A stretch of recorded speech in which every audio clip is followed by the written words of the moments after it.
Hi friends, நேற்று எங்கே போயிருந்தோன்னு பார்த்தீங்கன்னா தங்கச்சி ஷூ வாங்கணும்னு சொல்லியிருந்தா. அதுக்காக தான் கடைக்கு போயிருந்தோம். அவளுக்கு இந்த ஷூ தான் ரொம்ப பிடிச்சிருந்துச்சு. எனக்கு பார்த்தீங்கன்னா அந்த ஒயிட் கலர் ஷூ தான் ரொம்ப பிடிச்சிருந்துச்சு.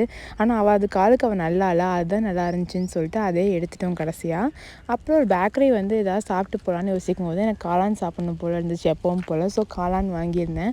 இங்கே பார்த்தீங்கன்னா அப்படியே ஒரிஜினல் காளான் ரொம்ப டேஸ்ட்டாக இருந்துச்சு, செம்மையாக இருந்துச்சு. என்ன மில்க் ஷேக் பெஸ்ட்டாக இருக்கும்னு கேட்டப்போ அவங்க சிக்கு மில்க் ஷேக்குன்னு சொன்னாங்க. சரி, ஓகே, அது ஒன்று கொடுத்துருங்கன்னு சொல்லி டேஸ்ட் பார்க்கும்போது வாவ் அப்படிங்கிற மாதிரி இருந்துச்சு. சிக்குன்னு என்னென்னு ரொம்ப நேரம் யோசிச்சுட்டு இருக்கும்போது சப்போட்டா பழம்னு தெரிஞ்சிச்சு.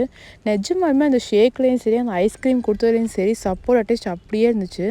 அவ்வளோ ஒரு சூப்பராக இருந்துச்சு. நிஜமாலுமே எங்கேயாவது நீங்கள் போனீங்கன்னா கண்டிப்பாக அதை ட்ரை பண்ணுங்கள். செம்ம டேஸ்ட்டி. நான் இதுக்கு 180 கூடனாலும் கொடுத்துருவேன் அப்படி இப்படின்னு சொல்லி 2 பேரும் பயங்கரமாக பேசிகிட்டு இருந்தோம். சான்ஸே இல்லை, அவ்வளோ டேஸ்ட்டாக இருந்துச்சு இந்த மில்க் ஷேக்கு. கடைசியில் பார்த்தீங்கன்னா அது 120 ருபீஸ் தான் வந்துருந்துச்சு. பட் ரொம்பவே டேஸ்ட்டாக இருந்துச்சு. எங்கேயாவது நீங்கள் வெளியே போனீங்கன்னா கண்டிப்பாக இந்த ஷேக் ட்ரை பண்ணி பாருங்கள். இவ்வளோ தான் நாங்கள் சாப்பிட்டது. அப்புறம் அங்கேருந்து இந்த ப்ரௌனி மட்டும் வாங்கிட்டு கிளம்பிட்டோம். ஏன்னா பாப்பாவுக்கும் அம்மாவுக்கும் எதுவும் வாங்கலைங்கிறனால ப்ரௌனி மட்டும் வாங்கிட்டு கிளம்பிட்டோம். ஓகே ஃப்ரெண்ட்ஸ், நீங்கள் பேக்கரி லெவலாக இருந்தால் கண்டிப்பாக சப்ஸ்கிரைப் பண்ணுங்கள். பாய்.